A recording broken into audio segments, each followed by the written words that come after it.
Family, let's make this shabu shabu Gari Piñon recipe. So I've melted my coconut oil, added some onions, and then my Koobi salt and tomato puree. Mix everything together, fry for about 8 minutes as you do.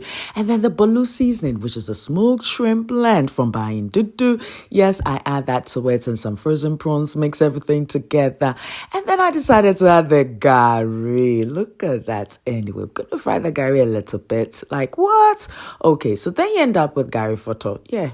There, but then we're going to proceed. So now I'm going to add my liquid in the form of just water. Yes, you can use your vegetable stock if you prefer, but the flavor is already intact.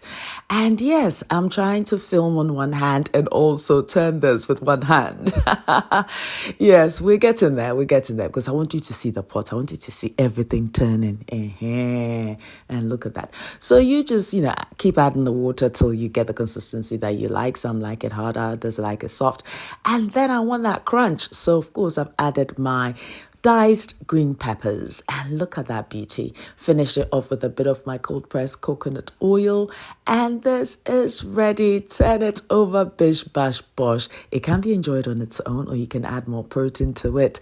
And you know what? I've got more recipes coming up. Brother, sister, chop it tough food for me. You can also use the Koobi blend and the Anchovy seasoning blend as well for this recipe.